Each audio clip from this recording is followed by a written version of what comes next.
Thanks a lot, Ed, for the wonderful introduction, and thank you everyone for being here in the morning and for considering joining our study. I would like to introduce Professor John Fernandez, who I know very well because he was the director of the Building Technology program at MIT when I was there, and I'm also collaborating with him currently, and it's a great pleasure to have you here. So John Fernandez is a professor of building technology in the Department of Architecture and a practicing architect, and he's at MIT. So he founded and directed the MIT Urban Metabolism Group, a highly multidisciplinary research group focused on the resource intensity of cities and design and technology pathways for future urbanization. He is author of 2 books, numerous articles in scientific and design journals, including Science, the Journal of Industrial Ecology, Building and Environment, Energy Policy, and others, and author of 9 book chapters. He is chair of Sustainable Urban Systems for International Society of Industrial Ecology and associate editor of the journal Sustainable Cities and Society.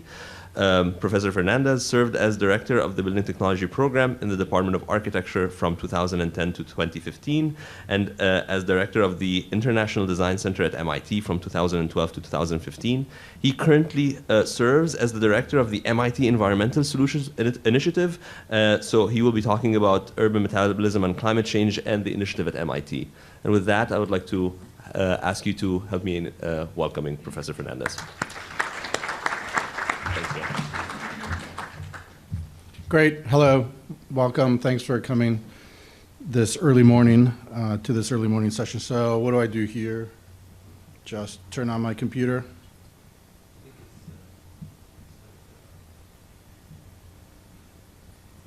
Okay.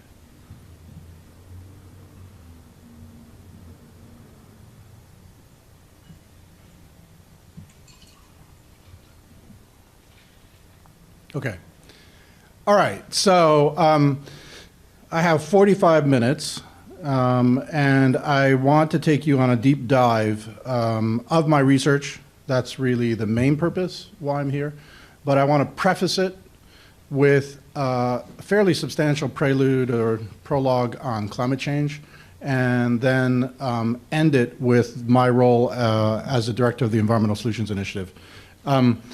So the title, I think, actually, Chetna, I think I gave you a couple different titles. So the third title is a new future of cities, urban metabolism, infrastructure, and nature.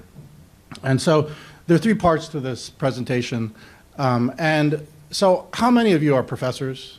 How many of you are in the academy? How many of you are in business? And are there any students here? Yeah, okay, excellent. All right, so you're all my audience. There's no question about that. But it's really the students who, and you know, you've heard this before our presentations, the students who are going to be taking over and leading. And so I want to start out with 2 statements. So these are kind of the overriding, this is the overriding framework of the presentation.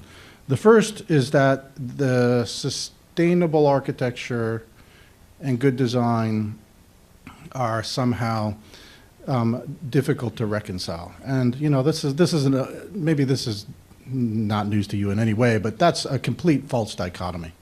The only reason that we don't have the very best design as also net zero is because the designers are not that interested. It's not the central, it's not the core of their priorities. There are still other priorities that dominate, and I'll give you a number of reasons why that shouldn't be the case. So in my mind, low carbon buildings, net zero carbon buildings should be a first order priority. The second is that doing that is expensive and hard. And 15 years ago, as an architect, 20 years ago, yeah, it was expensive and hard, no question about it. But the marketplace and companies have they served the interest for green buildings. You can now put together a building that can be net zero energy in any context. Of course, the expensive part is just there because we're not pricing the expense of our consumption. So you know, we'll talk about carbon tax and all that. But the silver lining to both of those is that the architectural profession, architects, building professionals generally, have never been more relevant to society than they are today. We are absolutely central to an existential challenge, which wasn't what wasn't the case in the profession 30 years ago when climate change was not well understood, and I was going to school, and the sort of navel-gazing thought of, well, architects just deliver luxury. Well, that's really no longer the case.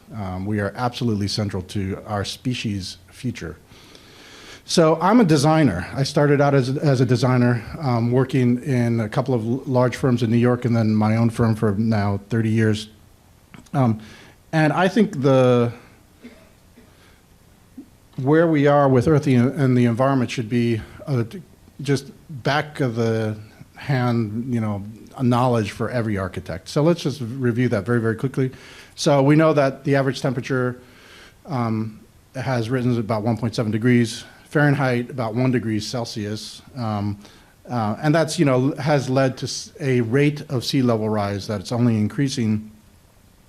And, that's led to the acidity of the ocean. So and thermal shock as well. So you know that 50% of the Great Barrier Reef is now dead. You know that, right? So that's absolutely been established. Latest paper says it's now dead. Hopefully it will come alive again, but it's now scientifically dead. And more controversially or more difficult to note is the greater extremes of precipitation and drought and other kinds of weather. And then we're in the middle of the sixth great extinction, so biodiversity has been wildly compromised. So why does this matter to us in any way? Because we are really, really good at adapting. So I like to show this very short film to make the point, which has now been sharpened recently. Johan Rockström visited MIT, and he's a director of the Stockholm Resilience Center. The argument here the point here that accompanies these images, this video, is that we have been in the Holocene, right, which has been a geological period of a very stable climate. And this is the result. We have built cities, we've completely occupied the globe, we have dominated the biosphere, and we are now entering into what some people are calling the Anthropocene, which is a geological era where the stability of the climate cannot be depended on. We don't know that we're going to have a stable climate. So this exiting the Holocene and entering the Anthropocene with hundreds of millions of people in coastal cities, more than half of our population in cities dependent on very delicate logistics and networks of resource flows to feed people and to keep people alive. So that's really the basis for why it's important to us. The climate on Earth was much more extreme millions of years ago, but there weren't 7.5 billion people living on Earth back then. Okay, so as this is, how many of you are architects? Okay, landscape designers? No? Okay. So, architecture and the built environment is all about land. It's all about our physical reality. So the other part to what I want to talk about are the non-climate change consequences, so the other environmental challenges. And I like to show these images because they come from that same vehicle, the International Space Station, and the astronaut on that space station has become a big advocate for addressing our environmental challenges, especially climate change. So being technically minded, I was going to say from MIT, but lots of technically minded people outside of MIT. So being technically minded, I want to give you some numbers. So just to put in perspective, this idea of consumption, our footprint. So what climate change, I went through those statistics, and many of you know those very well, maybe better than I do. But what's not as well known is our literally the material extraction that we have prompted. So just taking the 20th century as the time scale here from a paper, a couple of papers and my own work, we know that at the beginning of the 20th century, if you put everything into a basket and weighed it, we extracted from the lithosphere from Earth 7.4 gigatons. And at the end of the 20th century, that had increased by 8 times, approximately 8 times, to about 60 gigatons. And the other thing to note here, so it's a huge increase. The other thing to note is the mix. So the mix went from overwhelmingly renewable resources, so biomass at the beginning of the 20th century, to more than non-renewable materials at the end of the 20th century. Cities had a lot to do with this. You don't make cities out of renewable materials. You make cities out of minerals and metals, and cities burn fossil energy carriers. So that's the first thing. The second thing is, let's put that material consumption or extraction into a socioeconomic context, population and the economy. So material extraction, well, I just noted, increased by about 8 times in the 20th century. That's that middle line. Population at the same time increased by 4. So we were, per capita, twice as material intensive at the end of the 20th century than at the beginning. But look at the affluence number, and you can argue with how you measure affluence, but if you just measure it in terms of GDP, increased by 20 times. So actually, this is a mixed message. Per capita, we doubled our material intensity just with respect to materials, but we increased our affluence much faster. So we actually increased the standard of living. This is actually a really good thing. Right? So there's optimism buried in some of these really sobering facts. And I'll talk a little bit about the Sustainable Development Goals in a moment, but the Millennium Development Goals, which sunsetted in 2015, on reducing poverty was a huge success. Essentially drew about 1 billion people out of the lowest level of poverty. So there's some really good things to note, and so when you take affluence into account, the end of the 20th century was about 40% as material intensive as the beginning. But that, in absolute numbers, we extracted, consumed, processed like mad, and that has led to carbon emissions, which are now, the figure I showed before was 400 and something, 408, I think. We're now at 410 parts per million.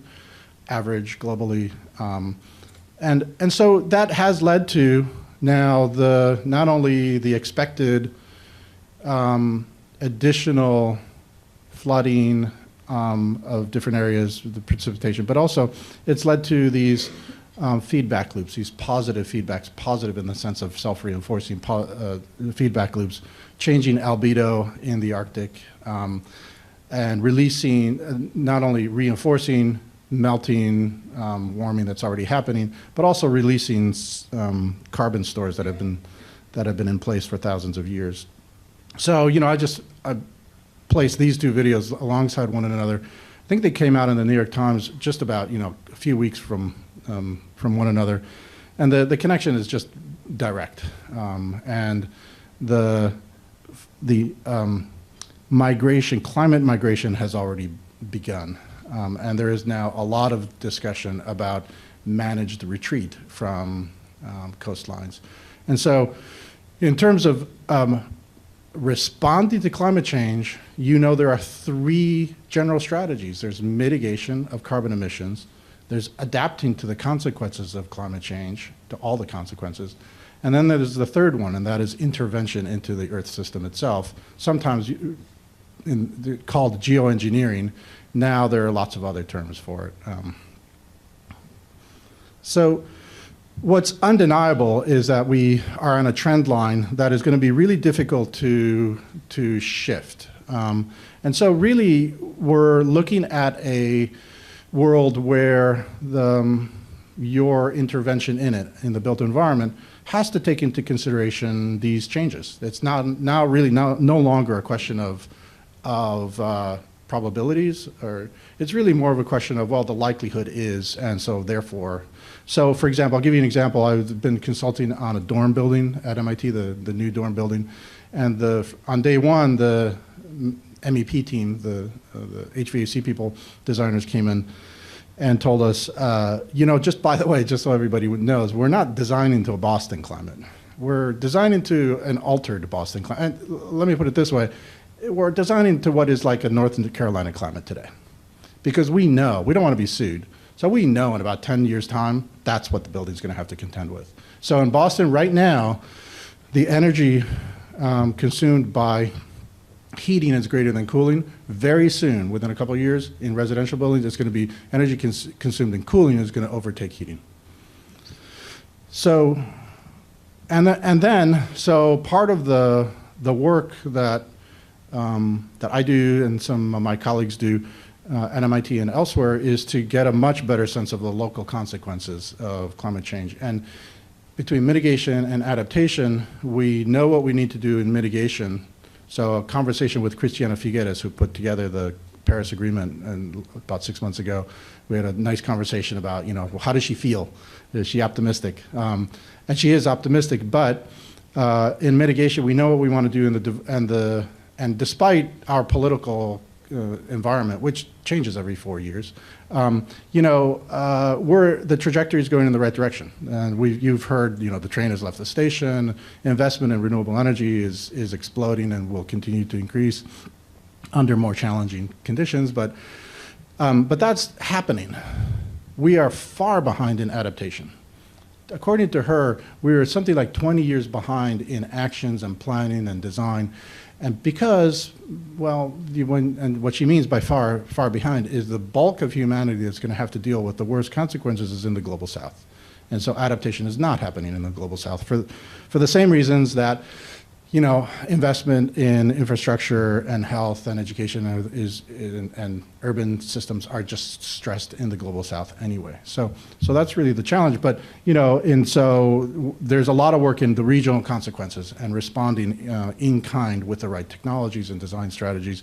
The work's been done to show that the Middle East will become a very challenging environment in 20 years' time. And so if we are at the highest wet bulb temperature, anybody remember wet bulbs in school? Yeah, I asked my students, my freshmen the other day, none of them had ever seen a wet bulb. But anyway, the wet bulb temperature is the better way to understand the temperature rise, because that's, if you can evaporatively cool yourself, well then you're okay. Wet bulb temperature of 35 degrees Celsius is where you can't be outside. That's where you overheat. And we are now at the high that's never been reached on the globe. That's not happened yet. We're somewhere around 31 at the highest wet bulb temperature, and so 4 degrees seems like a small step. It's actually a huge step. It's going to take a lot to get there, and it'll take another 50, 75, 80 years. Business as usual. But business as usual in 75 years, there will be places on Earth where you hit 35 wet bulb temperature of Celsius degrees, and you actually can't live there, right? You have to be air conditioned the entire time. So that's just some of the images of the Middle East, but then also consequences in Earth systems. So the policymakers like Ernie Moniz, former DOE secretary, tells me, over lunch, I know everything I need to know about climate change. I don't need to know anything more. We know what we need to do. As a policymaker, that's true. But you talk to climate scientists, and they are full of uncertainty. So you never want to put a climate scientist in front of a reporter. You never want to have a scientist talk, except for people like Kathleen Hayhoe, right, and others who can really frame the message. But the fact is, the scientists are full of uncertainties. In fact, today, they don't know, on balance, whether clouds cool or warm the atmosphere in aggregate. They actually know what certain clouds do, cool or warm, but they don't know in aggregate whether they cool or, so they don't even know the sign. So there is huge uncertainty, and lots of things are happening. This large warmed area off the Pacific coast of California, upper Pacific, that stayed there for quite some time and really threatened salmon species and totally changed the ecology for a couple of years, partly as a consequence of the El Niños. And so, projecting out much further, this is a study that was featured in the New York Times as well, by 2100. So we will be fine. So in Dallas, you will have 98 days above 100 degrees in 2100. So 100 days. So it'll be air conditioned to the max, right? So you'll be fine. You'll run from your office to your car and to your home. But this is, part of the reality that we're living with. So just to put this in a very global, so large spatial and temporal context, this is where we were. I remember when we passed 7 billion. That was, what, 5 years ago? So we are now at 7.5 billion. And we emit globally, these are rounded numbers, 40 gigatons of carbon dioxide per year. So that's where we are. So this is from a couple of different papers. There are 2 great papers that came out recently. Christiana Figueres' 3 Years to Climate Change Action and Johan Rockström's Rapid Decarbonization paper. And they map out the following. So this is what we basically know. I think this is the middle of the range of population increase. There are much higher numbers to 2050 than 9.7 billion, but we're headed in that direction. So 2020, 7.7, so 2030, 8.5. And at the same time, to be able to hit the target of maintaining warming within 2 degrees Celsius so that you can avoid the 66% likelihood of catastrophic consequences, right? That's the IPCC way of saying things, right? So the likelihood of big catastrophe. We have to do the following. So we're at 40 now, so it has to stabilize. Then it has to reduce by about, what is that? 35, 40% by 2030, and then the high 40 percentile by 2040, and then drastically be reduced by 2050. And by sometime around 2040, 2050, we actually have to actively remove carbon from the atmosphere as well. So there needs to be carbon removal technologies which are being worked on now. So people, in the scientific community, just on the that's the geoengineering part. In the scientific community, there's a lot of consternation about geoengineering and fiddling with the Earth system. You talk to Christiana Figueres, Ernie Moniz, and Johan Rockström, they say, oh yeah, we have to do that. We'll just have to do that at some point. So, so they're not so concerned. So the numbers here, just to give you the percentages, you know, a 30% rise in population, and again, that's a pretty solid number there. There's much higher percentages out there. And a reduction of 87% of carbon emissions by 2050. And I'm old enough to know that 2050 is going to come like that. It's not that far off. So having said all, and I've totally bummed you all out, but see, that's what climate scientists do because they have to, and so that's absolutely necessary. Let me throw on, superimpose another set of priorities, which actually are going to seem like it makes it more difficult, but actually in my mind is actually the way to do this. So I like to put up this little piece here. So, you know, the trade-off between, you know, going to a low-carbon future, a sustainable future, or, you know, feeding people, and it's kind of like the same trade-off that I noted is a false dichotomy at the beginning of this talk between really good design and net zero energy buildings. It's a false dichotomy.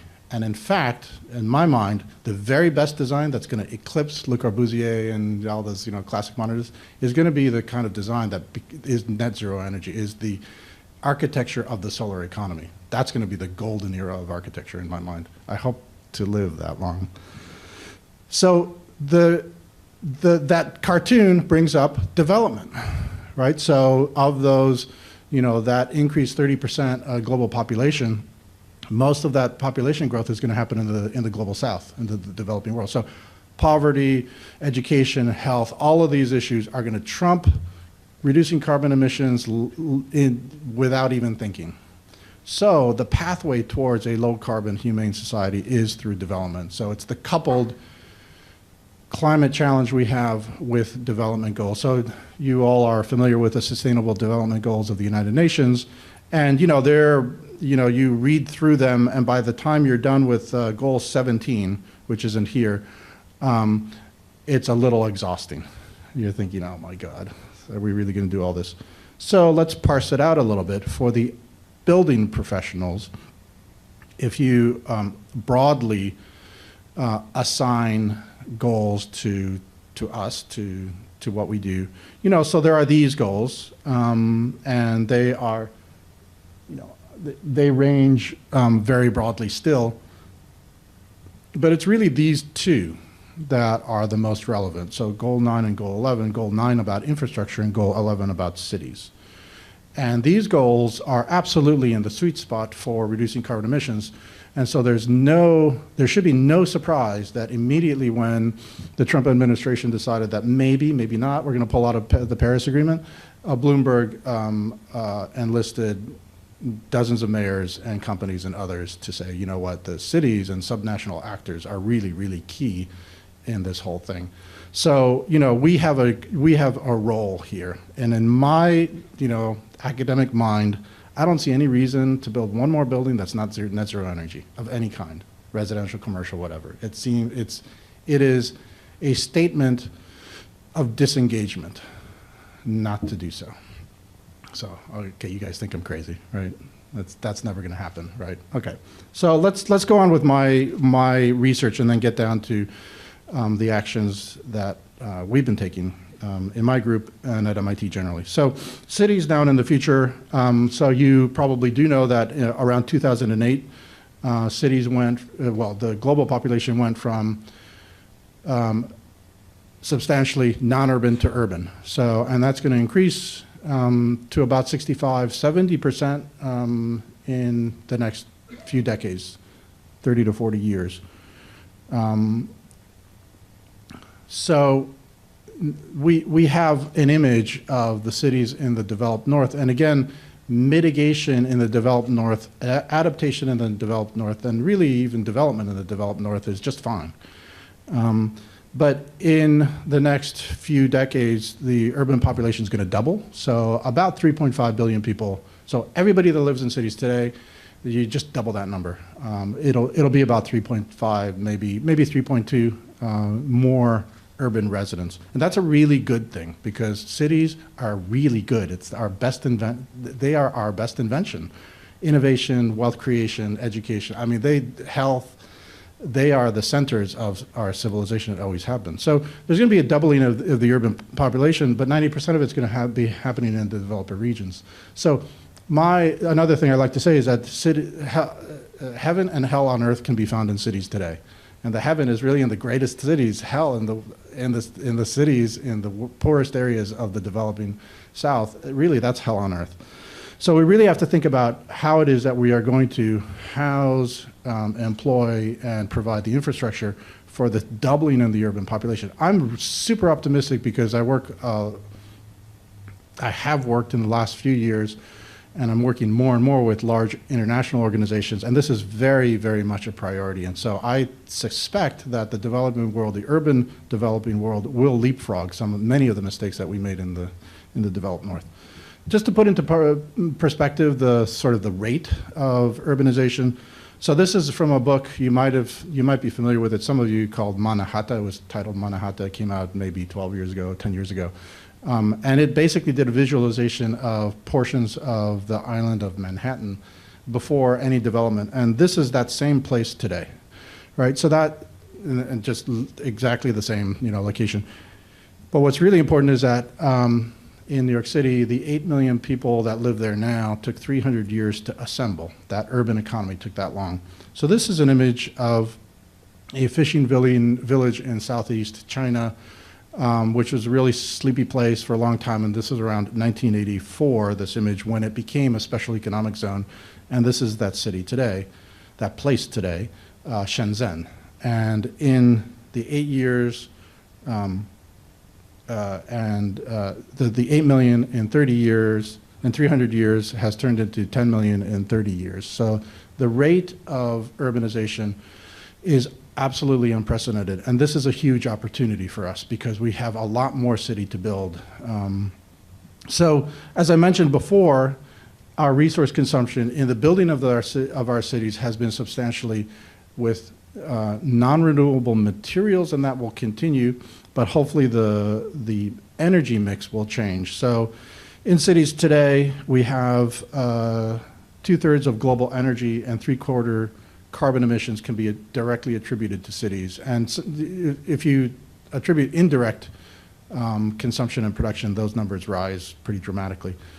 And the latest projections are for between 2005 and 2050, take that period, it's likely we'll have a threefold increase in urban energy. Also a threefold increase in urban land area. And that's important because the dispersion of low density cities is very energy intensive, very resource intensive.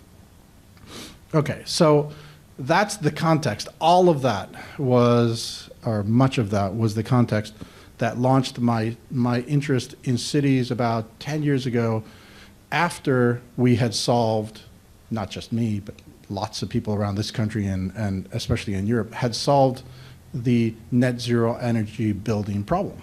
So that problem was solved 10 years ago.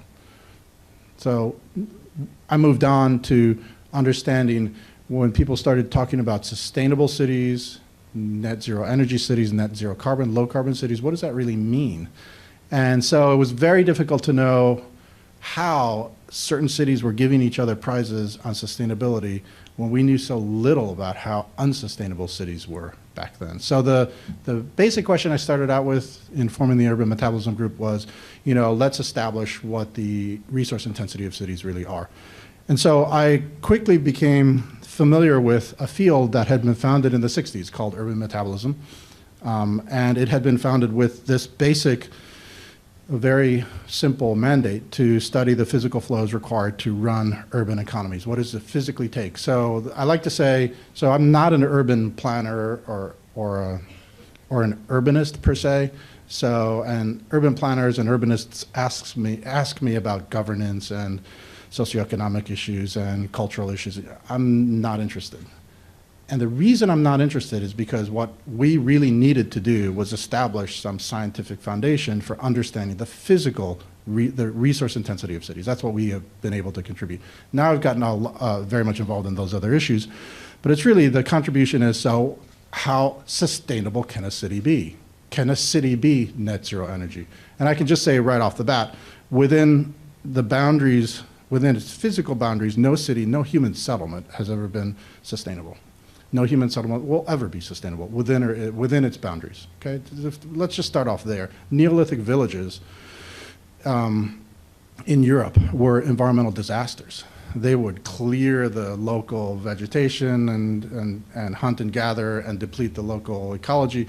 And when that had happened, they'd move on, right? So a nostalgia of a sustainable, self-contained city is nostalgia only.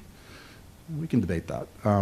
But so the notion then came from, so how do you even begin this? Seems like an impossible problem to account for all the physical resources that cities need. So the first paper was by Abe Woolman, a hydrological engineer. And he wrote a paper in Scientific American, which was really just more of just a thought experiment with very little data. And he said, well, if you have 1 million, let's talk about an abstract city. 1 million people, what do they consume and what waste is produced? And he produced these very, very rough diagrams and very rough estimates, which order of magnitude were not bad, knowing what we know today. So the urban metabolism interest, the mandate to do this, then sat dormant for about almost 30 years, actually, because there weren't two things. One, there wasn't the data, and there wasn't any good way, inexpensive way of gathering data. Now we are awash in really good and really bad data. We have all sorts of data. So that's very different. The second is that computation was just not up to it. So the recent resurgence in urban metabolism happened. My colleagues tell me that the resurgence really happened, the revival happened at a workshop at MIT that I organized about 10 years ago, but I think it's a little bit more complicated than that. So there are probably now about a couple dozen groups, serious groups, working in this field around the world. But we started out at that workshop with probably 5 or 6 groups. One at University of Toronto, Yale School of Forestry and the Environment. There was the Potsdam Institute for Climate Research and a few others, a couple of others. And we basically said, well, what do we really want to do? And at that meeting, we really decided that we really needed to focus on the physical flows. We need to contribute the knowledge of what do cities need physically. So the framework is a very simple one. It's a stock flow model. Basically, it's physical accounting. Just like you would do financial accounting, you're just reconciling with what a city needs. So the system boundary is important, and it's never political. It's always a population density boundary, right? So a city is a city because people are next to one another and they interact with one another, not just because you call yourself, the nation of Boston or whatever. You don't. The Red Sox nation is what I was thinking. You account for the inflows, energy, water, and materials. You account for the outflows, the active outflows, and the passive outflows. So loss of heat and pollutants. You account for the additions to stock, so the material additions to stock. And some internal extraction, but most cities don't have much internal extraction. You don't mine within the city, not so much, but water you do, right?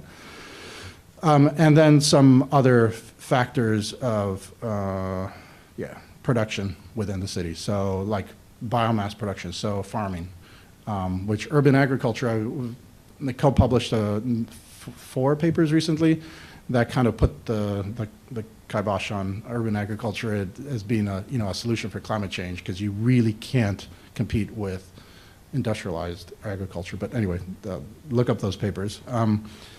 Our own diagram is kind of mind-numbing, and you can't really see it.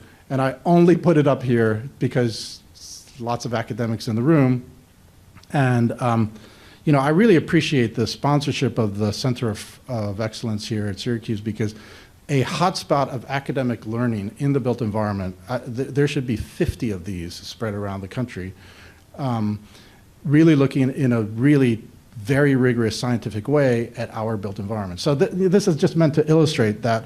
So the system boundary is a city, and what is above, so you see the urban economy is a larger envelope there, and then it includes that area above. So above is all the passive flows. So air is a passive flow.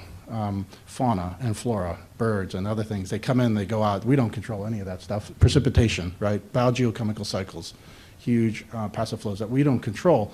It's really interesting. Last few months, and this is a little pet interest of mine, there have been a few papers that have focused on the evolution that happens within cities, like biological evolution. There are some people working to really show that evolution is happening in niche ecologies in cities. So there's a lot of passive stuff going on, but the active stuff, our anthropogenic economy is what I've outlined there.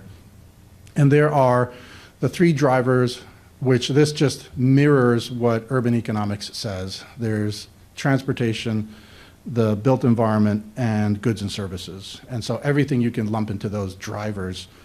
And then we account for the inflows, we account for the outflows, and then we get at things like this. This is work we did a few years ago with a colleague, Paulo Ferrao, in Lisbon. And so, you get to account for, it's kind of really boring work, because you're just looking for data and just counting things.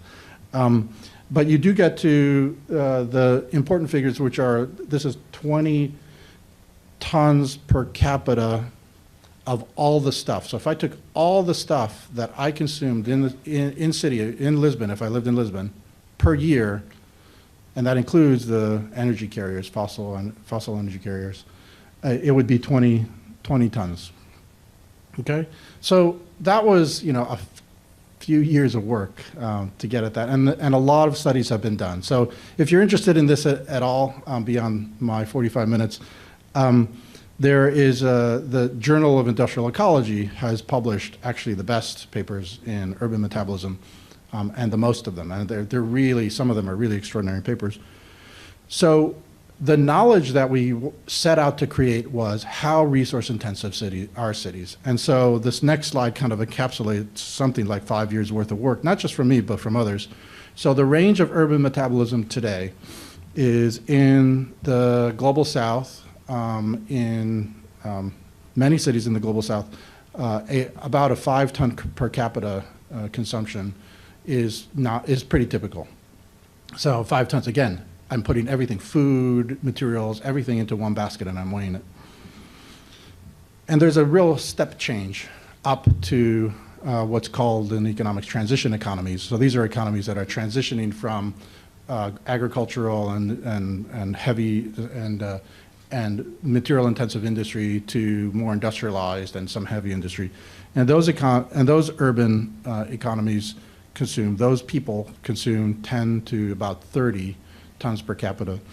And then we have the upper end. And I haven't actually updated this slide because the upper end has increased. So from fully developed urban economies, so we're talking about, all of the United States, most of Europe, and now cities in Asia. So it's, specifically Singapore, for example.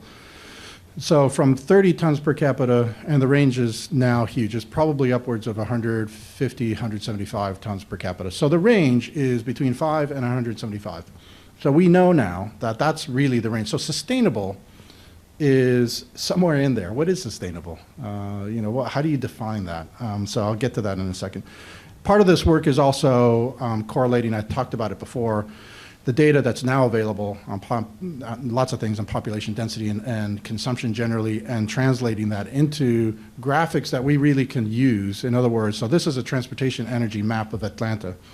And this map basically says that what you would expect, the center, very low energy consumption, the edges very high, but the interesting thing is when we talk about walkable neighborhoods, so there are lots of valleys within this surface that are not in the center. And those are really interesting areas in which transportation energy is very low, they're walkable, you can get the services. We use the LEED's standard for community design for the criteria that's, what are the services that you get to on a daily basis. Another result of our work is disaggregating certain resources. So the x-axis is gross national income, the y-axis are different resources. So the first one is all resources, the second one is electricity, and the third one is water, and they're very different. So when you lump everything in together, as income rises in a city everywhere, material consumption increases exponentially. Those people become more and more wealthy, and boy, good luck trying to reduce your consumption when you get wealthy, right? It doesn't happen. And the second is interesting because it's the resource that tracks most closely to income. Electricity always increases linearly, and we've found this in dozens of cities. The third one is the most interesting one, and that is that when it is the one that provides what's called the Kuznets curve. So the more sophisticated an economy becomes, the more diversified and the wealthier, there are efficiencies that can be had by conservation and technology. And Singapore is a perfect example of the third one. They've become extremely good. And so I have now 2 minutes. And so I'm going to end then with one last project. This is an urban resource consumption typology. So we did this a few years ago for a couple of hundred cities, and we tracked all of these resources and decided that what would be interesting would be not to continue to do work on city by city over a long period of time, but to try to cluster cities so that we could understand the broad landscape of resource consumption in cities everywhere. So this is a diagram that just calibrates the low, medium, and high. The highest consumption is the bigger circle. And so you get to very different kinds of resource profiles for different cities. The upper left here are cities in the global south, and those are cities that are underserving their populations. The lower right is where we are, debatably over-serving our populations, and that's us. And then there are interesting profiles in between. And so we came up with, so we actually arrived at a few different typologies. This one is a 15-city typology, and you can't read the names there, but the extremes are obvious. The middle are not so obvious. There are a mix of lots of different cities. And And so we're using this as actually the United Nations Environment Program adopted this as the way that they look at cities around the world and approach cities, and there's a report that they put out. So the thought experiment is that these cities are really not the models for the future because they are not a humane urban environment. I say that with hesitation because some of these cities are, but I wanted to say that, you know, there's an underserving of their populations. And I also, with hesitation, say there's an overserving of their populations in these because, okay, you know, these are the cities that we live in. But it's the interesting middle ground, which may be models for the future in different climates. And these cities, this is just a short list of those cities. You can find cities in every climate and on every continent in this middle zone. And so these become models. And then the final piece here is that we are now tracking this to technologies, so technology suites. And that's where the community is right now, of being able to now target technologies and policies for sustainability, given a really good definition of what sustainable urban futures looks like. I'll leave it at that for the research, but I want to just take one more minute just to highlight some work that we're doing with Tarek and my student, Norhan Magdi, and if you bear with me here for 1 second. So we're doing work on the cities of Morocco. We have a contract to do the carbon emissions of a couple of cities, but we've expanded that to the entire country because you can, because the cities are concentrated in a few large ones. And so that's, you know, so that's the reality of it. This work has just started.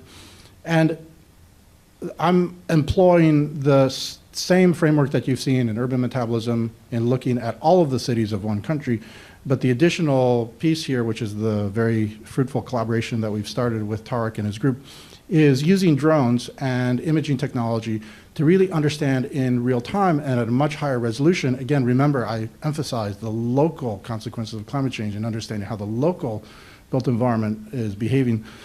And so using drones to be able to understand the heat reality, right? So heat flow, but also things maybe, as we talked about before, fugitive methane emissions and other things that are important. Tarek has been a leader in developing the algorithms and the technology to be able to do this. And so this collaboration we're really thrilled with. And so that kind of technology is going to add the next phase to urban metabolism, which is really then doing real-time, high-resolution mapping of the actual metabolism in cities to give us a much better sense of how, as building professionals, you can then respond and make a sustainable future. Thank you.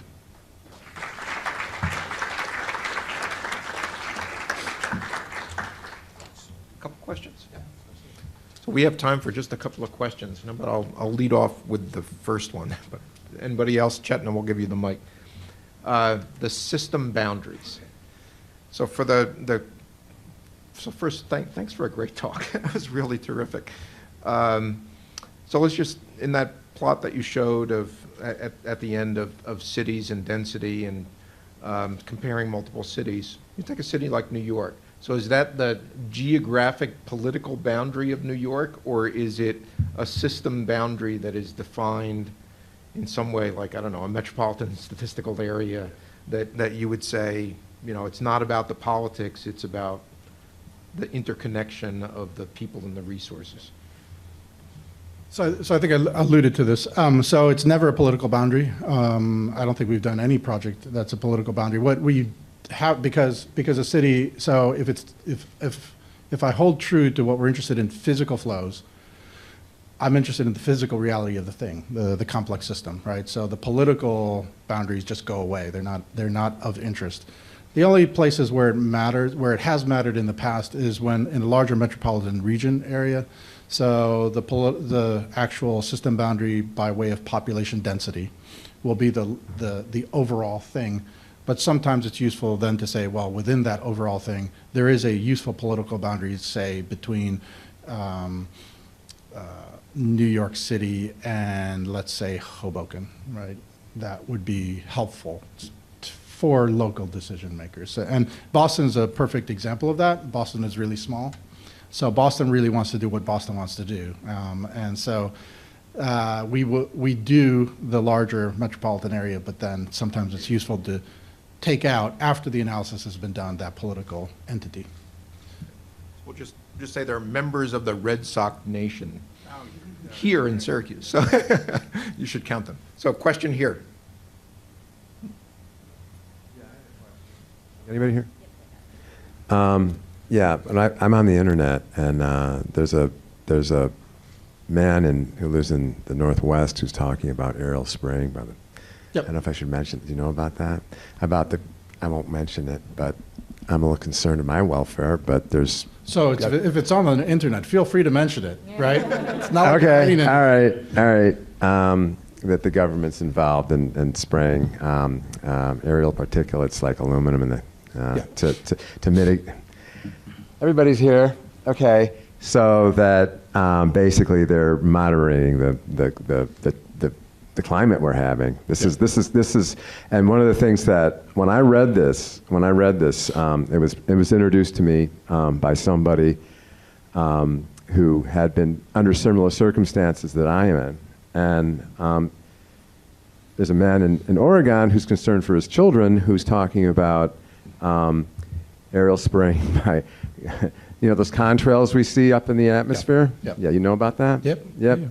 And that our government has been for quite some time known about climate change, and that they're trying to control our environment. You know what I'm talking about? So, okay, so maybe I can comment. So I don't... Well, you don't know what I'm talking about. Okay, so let me just comment from what I know. So, what I didn't talk about was the Environmental Solutions Initiative. Can I take 2 minutes? Sure. So, Environmental Solutions Initiative, which is the thing that I direct, and it's a thing that the MIT has the Energy Initiative. The first director of that was Ernie Moniz. He became the Secretary of Energy in the United States. And so this thing has that kind of aspiration to be on the national and global stage. We're just in our beginning years. But the privilege that I have is to talk to all sorts of people about issues like this. And so every climate scientist at MIT I've talked to, and many outside of MIT. So you're talking about solar radiation management, SRM, which is part of the suite of strategies that one can use to intervene in the environment. It used to be called geoengineering. So solar radiation management comes from the idea that the nucleation of clouds happens through particles. So you can have there's a professor who just gave this presentation to my freshman advisees, a glass flask, and you can make that have a little pool of water and produce a vacuum, or begin to produce a vacuum and supersaturate the air with water vapor, and you won't see it. When you introduce some particulate, so he lights a match and he introduces a little bit of smoke, all of a sudden a cloud forms, a cloud literally in this flask. And so the physical principle of this solar radiation management, so you have to have a particle, a metal, mineral, biological particle for clouds to form. As I said before, the climate scientists don't know, and the government is not involved in altering the climate, because we don't know whether if you add a cloud, is it going to net warm or cool. We do know that cirrus clouds are net warming. They allow solar radiation through. Low, dense clouds in the atmosphere cool the atmosphere generally, right? So we know it's a really basic stuff. So there's now a task force being headed by the guy in Princeton, Pacolo. Is that his name? He's now running a study to take into account, to describe state of the art on all the climate intervention strategies, and to assess them, because like I said before, the policymakers are saying in 20 years you guys need to do this because we will have catastrophic consequences. So maybe we won't get there, but if we do, the thought is, well, we might as well know what we might be able to do. So there's a lot of work being done right now to assess these. But the balance in the scientific community is that we shouldn't be doing any of this anytime in the near future, because the complexity of the Earth system climate and the dynamics between ocean and atmosphere there's huge uncertainties. Don't know if that answered your question. So I'm gonna step in here to keep, and then we got lots of other questions in mind. So we're achieving our purpose of creating collisions, but I want to encourage us to get ready to move on to the parallel sessions. Please join me in thanking John Fernandez for a great talk.